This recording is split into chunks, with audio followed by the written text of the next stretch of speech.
여러분 딱 한 가지만 여쭤볼게요.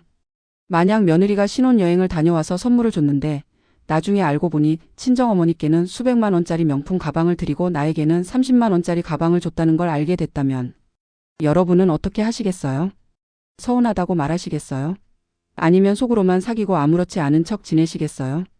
저는 솔직히 말씀드리면 처음엔 마음이 조용히 가라앉았어요. 돈이 문제가 아니라고 스스로를 달래고 달랬지만 마음 한켠에선 작은 소리가 들려왔거든요. 나는 덜 소중한 걸까? 하는 그 목소리가요. 그런데 오늘 제가 여러분께 드릴 이야기는 그 이후의 이야기입니다. 가방값의 차이로 시작됐지만 결국엔 사람의 마음이 얼마나 넓고 깊을 수 있는지를 알게 된 이야기예요. 시어머니와 며느리가 서로를 이해해가는 과정, 그리고 말 한마디가 얼마나 많은 것을 치유할 수 있는지에 대한 이야기입니다. 끝까지 들어주시면 아마 오늘 하루가 조금은 따뜻해지실 거예요. 그리고 본격적으로 시작하기 전에 여러분 오늘도 행복하세요. 이 채널은 항상 여러분의 따뜻한 일상을 응원합니다. 영상이 마음에 드신다면 구독과 좋아요 꼭 눌러주세요. 결혼이라는 건 참 신기한 일이에요. 자식이 어릴 때부터 키워서 20살이 넘고 30이 넘도록 곁에 두었다가 어느 날 갑자기 다른 사람의 손을 잡고 새로운 가정을 꾸리는 모습을 바라봐야 하잖아요. 기쁘기도 하고 허전하기도 하고 섭섭하기도 한 그 복잡한 감정.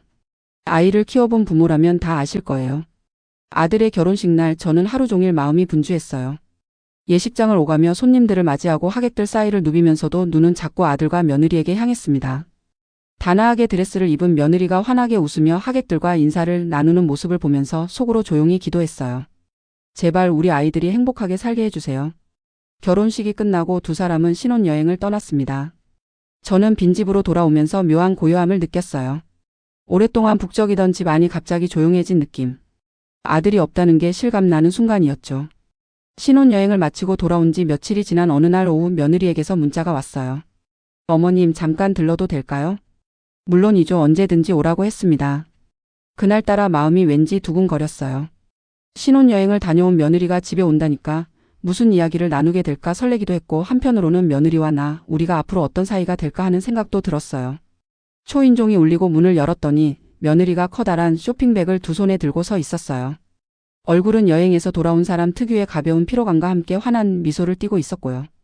어머님, 여행 가서 어머님 생각하며 골랐어요. 그 말을 듣는 순간 제 마음이 어떻게 됐는지 아세요? 그냥 좋았어요. 선물이 뭔지도 모르면서 어떤 가방인지 어떤 브랜드인지도 모르면서 가격이 얼마인지는 더더욱 생각도 않고 그냥 며느리가 나를 생각해줬다는 그 사실 하나로 마음이 따뜻해졌습니다. 쇼핑백을 받아 들고 들여다보니 깔끔하게 포장된 가방이 있었어요. 실용적이고 단정한 디자인의 가방이었어요. 저는 어머나 예쁘다.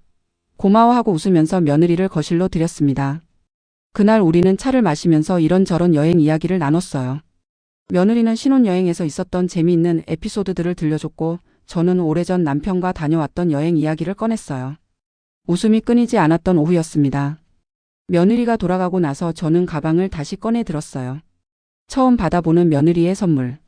아직 어색하고 조심스러운 사이지만 그 마음이 담긴 선물이 참 소중하게 느껴졌어요. 그 감정은 꽤 오래 갔습니다. 그런데 며칠 뒤 아무것도 모른 채 행복했던 그 감정이 조금씩 흔들리기 시작했어요. 세상에는 몰랐으면 더 좋았을 것들이 있습니다. 알고 나면 마음이 편해지는 게 아니라 오히려 그 전에 행복했던 감정마저 색이 바래는 것들이요. 그 사실을 알게 된 건 아주 우연한 자리에서였어요.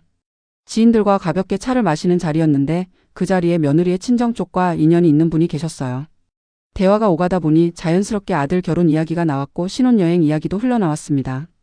그런데 그분이 아무렇지도 않게 정말 아무런 악의도 없이 한마디를 건네셨어요. 며느님이 신혼여행에서 양쪽 어머님한테 선물을 다 챙겼더라고요. 참 마음이 넉넉한 아이예요. 친정어머님이 많이 기뻐하셨다더라고요. 샤넬이라고요, 샤넬. 저는 그 순간 웃으면서 고개를 끄덕였어요. 네, 저도 받았어요. 참 사려 깊죠. 그렇게 말했지만 속으로는 가슴 한구석이 살짝 내려앉는 느낌이 들었습니다. 샤넬. 저에게 온 건 30만 원짜리 가방이었는데 집으로 돌아오는 내내 그 생각이 머릿속을 맴돌았어요. 돈 문제가 아니야. 마음이 중요한 거잖아. 스스로를 달래보려 했어요. 하지만 달래면 달랠수록 오히려 그 감정이 더 선명하게 느껴지는 것 같았어요. 우리 집 거실에 앉아서 그 가방을 다시 바라봤어요. 며칠 전에는 이렇게 소중하게 보였는데 지금은 왜 이렇게 다르게 보이는 건지. 가방이 바뀐 게 아니잖아요. 제 마음이 흔들린 거였어요. 나는 덜 소중한 걸까? 그 생각이 소리도 없이 스쳐 지나갔습니다. 며느리가 나쁜 사람이어서가 아니에요. 처음부터 차별하려는 마음이 있어서도 아닐 거라는 건 알아요. 그런데 사람이란 게 머리로는 이해해도 마음이 따라오지 않을 때가 있잖아요. 그날 저녁 아들에게 살짝 그 이야기를 꺼냈어요. 따지거나 서운하다고 하려는 게 아니라 그냥 혹시 아들은 어떻게 생각하는지 들어보고 싶었어요. 아들은 잠깐 멈추더니 이렇게 말했어요. 엄마는 그런 거 신경 안 쓰잖아. 그 말에 더 서운해졌습니다. 그 한마디가 왜 그렇게 서운했냐고요? 신경 안 쓰는 게 아니에요. 신경 안 쓰는 척 했을 뿐이지. 내가 싫은 소리 안 하고 불평 안 하고 항상 괜찮다 괜찮다 했더니 아들 눈에 나는 그냥 뭐든 괜찮은 사람이 된 거였어요. 그게 서러웠어요. 소리 내어 울지는 않았어요. 하지만 그날 밤 잠이 잘 오지 않았습니다. 가방 하나가 뭐라고 며칠을 이런 생각을 하고 있나 싶어서 스스로가 작아 보이기도 했고 그래도 마음은 계속 그 자리를 맴돌았어요. 며칠을 그렇게 지냈습니다. 혼자 삭히고 혼자 달래고 혼자 정리하려 했어요. 그런데 이상하게 혼자 정리하면 정리할수록 더 엉켜드는 느낌이 들었어요. 그래서 결국 저는 결심을 했습니다. 며느리에게 직접 물어보기로. 말을 꺼내는데 용기가 필요한 순간이 있습니다. 특히 상대방이 잘못한 것도 아닌데 내 마음이 서운한 상황이라면 더더욱 그렇죠. 내가 속 좁은 사람처럼 보이면 어떡하나, 괜히 불편한 관계를 만드는 건 아닐까, 그냥 모른 척 지내면 안 되나 별의별 생각이 다 들었어요. 하지만 저는 알고 있었어요. 이대로 가면 이 마음이 풀리는 게 아니라 쌓인다는 걸. 그리고 그게 쌓이면 언젠가 엉뚱한 순간에 터진다는 걸. 사람 사이의 상처는 빨리 말할수록 좋다는 걸 살면서 배웠거든요. 며느리에게 연락을 했어요. 가까운 카페에서 차 한잔 하자고 했습니다. 특별한 이유는 말하지 않았어요. 그냥 오랜만에 둘이 얘기 좀 나누고 싶다고만 했죠. 약속 날 먼저 자리를 잡고 며느리를 기다리면서 몇 번이나 머릿속으로 연습을 했어요. 어떻게 말하면 상처를 주지 않으면서도 내 마음을 솔직하게 전할 수 있을까? 며느리가 들어왔어요. 밝은 얼굴로 어머님. 하고 손을 흔들며 다가오는데 그 순간 제 마음이 또 흔들렸어요. 저 아이가 나쁜 마음을 가진 아이는 아닌데 라는 생각이 들면서요. 음료를 주문하고 가벼운 이야기를 몇 마디 나눴어요. 날씨 이야기 요즘 어떻게 지내는지 아들은 잘 있는지. 그러다가 대화가 잠깐 멈추는 순간이 왔을 때 저는 조심스럽게 입을 열었어요. 며느리야 혹시 내가 서운해할까 봐 말 못한 게 있니? 딱 그 한마디였어요. 선물값이 왜 달랐어요? 도 아니고 친정어머님한테는 샤넬 드렸더라도 아니었어요. 그냥 혹시 말 못한 게 있냐고. 그것만 물었습니다. 그런데 그 한마디가 들어갔을 때 며느리의 표정이 순간 굳더니 눈이 붉어졌어요. 저는 마음을 졸이며 기다렸어요. 사람의 마음에는 말하지 않으면 절대로 알 수 없는 부분이 있어요. 며느리는 잠시 입술을 떨다가 조용히 말을 꺼냈어요. 어머님 제 친정어머니가 오랜 시간 암을 앓고 계세요. 저는 그 말을 듣고 숨을 멈췄어요. 며느리는 말을 이어갔어요. 친정어머니가 수년째 투병 중이시고 그게 결코 쉽지 않은 상황이라고. 이번 신혼여행이 결혼 후 처음으로 생긴 여유로운 시간이었는데 여행을 준비하면서 자꾸 어머니 생각이 났다고. 언제까지 함께 할 수 있을지 모른다는 생각에 이번 기회에 진심을 담아 선물을 드리고 싶었다고 했어요. 어머님께 그 얘기를 드리고 싶었는데 괜히 제 어머니 사정 이야기를 꺼내면 어머님이 더 불편하실까봐 말씀을 못 드렸어요. 며느리의 눈에서 눈물이 흘렀어요. 어머님한테 드린 가방은 어머님이 평소에 실용적인 게 좋다고 하셨잖아요. 여행 가서도 그 말이 생각나서 어머님이 정말 편하게 쓰실 수 있는 걸로 고른 거예요. 제 마음이 없었던 게 아니에요. 절대로. 저는 그 말을 들으면서 마음속에 쌓여있던 무언가가 조용히 녹아내리는 느낌을 받았어요. 그렇구나, 그런 사정이 있었구나. 며느리는 사실 두 어머니 모두에게 마음을 담았던 거예요. 친정어머니께는 함께할 시간이 얼마나 남아있는지 모른다는 절박함을 담아서 저에게는 제가 했던 말 한마디를 기억해서 제가 좋아할 것으로 골라서. 가격이 다른 게 나를 덜 사랑해서가 아니었어요. 각기 다른 마음을 담아서 각기 다른 방식으로 사랑을 표현한 거였어요. 그 사실을 아는 순간 얼마나 부끄러웠는지 몰라요. 며칠을 혼자 서운해하고 나는 덜 소중한 걸까 생각했는데 사실 며느리는 저를 정말 소중히 여기고 있었고 그 마음을 저만의 방식으로 담아준 거였는데 저는 숫자만 보고 있었던 거잖아요. 사람의 마음을 가격표로 재려했던 제 자신이 부끄러웠어요. 며느리는 계속 눈물을 닦으면서 어머님께 말씀을 드렸어야 했는데 그러지 못해서 미안하다고 했어요. 어머님이 서운하셨을 것 같다는 생각에 사실 며칠 전부터 마음이 무거웠다고도 했어요. 저는 그 말을 들으면서 저도 모르게 눈물이 나왔어요. 이 아이도 말하지 못한 채 혼자 마음을 앓고 있었구나. 저와 똑같이. 눈물이 나왔지만 마음은 오히려 가벼워졌어요. 저는 며느리의 손을 잡았습니다. 두 손으로 꼭. 며느리야. 네 어머님. 잘했다. 그 말 한마디를 하는데 목이 메었어요. 내 어머니 더 챙겨드려라. 나는 내가 마음 써준 것만으로도 충분하다. 며느리는 그 말을 듣고 결국 소리 내어 울었어요. 카페 안에서 둘이 함께 눈물을 닦으면서 우리는 한동안 그렇게 있었습니다. 그 순간이 제 마음속에 오래오래 남을 것 같아요. 생각해보면 시어머니와 며느리 사이는 참 묘한 관계예요. 혈연이 아닌데도 가장 가까이에서 서로의 삶을 지켜봐야 하고 서로를 진심으로 아껴야 하는 사이잖아요. 그런데 그게 쉽지가 않아요. 어디서부터 어떻게 마음을 나눠야 할지, 얼마나 가까워져야 하는지 늘 조심스럽고 눈치를 보게 되는 사이예요. 저도 그랬어요. 며느리에게 너무 가까이 다가가면 부담이 될까봐 거리를 뒀고, 그렇다고 너무 멀어지면 섭섭할까봐 애를 썼어요. 그 균형을 맞추는 게 쉽지 않았거든요. 그런데 그날 카페에서 우리가 함께 눈물을 흘리면서 솔직한 이야기를 나눈 그 시간이 그 오랜 거리를 한 번에 좁혀준 것 같았어요. 말이 그렇게 중요한 거더라고요. 속으로만 생각하고 혼자 앓으면 상처가 되고 오해가 되는데 말로 꺼내놓으면 풀리는 것들이 있어요. 어렵고 조심스럽더라도 용기를 내어 말하는 것. 그게 관계를 지키는 방법이라는 걸 그날 다시 배웠습니다. 우리는 한참을 더 이야기했어요. 며느리는 친정어머니의 투병 이야기를 조심스럽게 더 털어놨어요. 얼마나 힘든 시간이었는지, 그런데도 어머니가 늘 웃음을 잃지 않으셔서 오히려 딸인 자기가 더 힘들 때가 있다고. 그래서 이번 여행이 어머니에게도 자기 자신에게도 특별한 의미가 있었다고 했어요. 저는 그 이야기를 들으면서 이 아이가 얼마나 많은 것을 안고 살아가고 있는지를 처음으로 제대로 들여다본 것 같았어요. 며느리도 힘들었겠구나. 그런데도 결혼식 날, 신혼여행 날 늘 밝게 웃고 있었겠구나.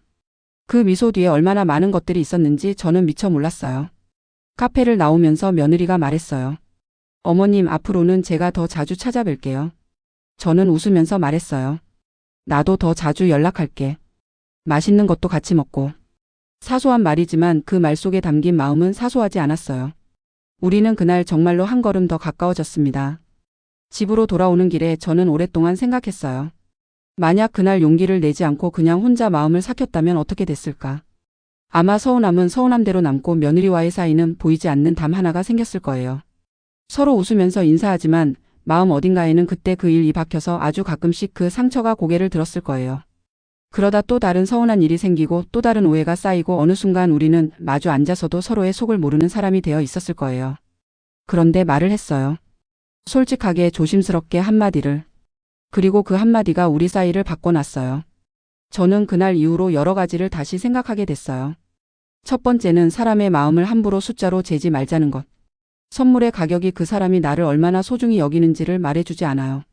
어떤 마음으로 어떤 기억을 담아서 어떤 순간에 골랐느냐가 훨씬 더 중요하죠.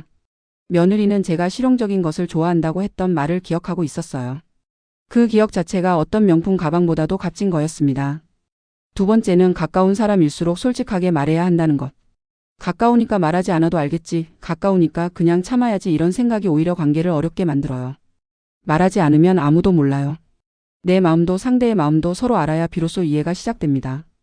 세 번째는 괜찮아라는 말을 너무 쉽게 쓰지 말자는 것. 저는 오랫동안 괜찮다는 말을 입에 달고 살았어요.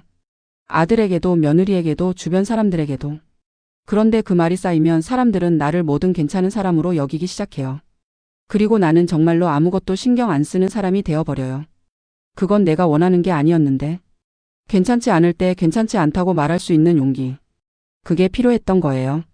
며느리와 나는 그날 이후로 한 달에 한두 번은 꼭 만나게 됐어요. 카페에서 차를 마시기도 하고 제가 밥을 차려서 불러드리기도 하고 며느리가 맛있는 디저트를 사들고 오기도 해요. 많은 이야기를 나누진 않아도 그냥 같이 있는 시간이 편안해졌어요. 그리고 가끔씩 며느리가 친정어머니 이야기를 꺼낼 때 저는 조용히 옆에서 들어줍니다. 별말을 해주지 않아도 그냥 들어주는 것만으로도 됩니다. 그게 제가 할 수 있는 가장 따뜻한 일이라고 생각해서요. 인생에서 중요한 것들은 대부분 눈에 잘 보이지 않아요. 사랑도 마음도 진심도 눈에 직접 보이지 않아요. 하지만 어떤 순간에 불쑥 느껴지는 것들이 있잖아요. 내가 힘들 때 조용히 곁에 있어준 사람, 내 말 한마디를 기억하고 있던 사람, 내 앞에서 눈물을 흘려준 사람. 그게 바로 진심이에요. 저는 그날 가방의 값은 달랐지만 마음의 깊이는 다르지 않았다는 걸 알게 됐어요.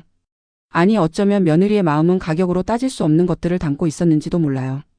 결혼은 두 사람이 하는 것이지만 결혼 후에 맺어지는 관계는 훨씬 더 많은 사람들의 이야기로 채워져 가요.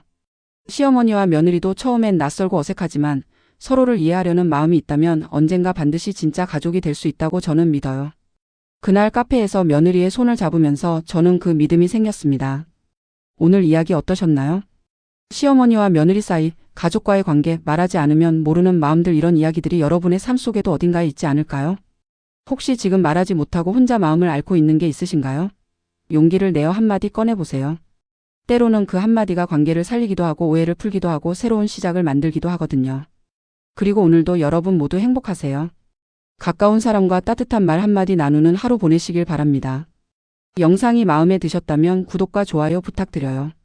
댓글로 여러분의 이야기도 들려주시면 정말 기쁠 것 같아요. 다음 영상에서 또 만나요. 감사합니다.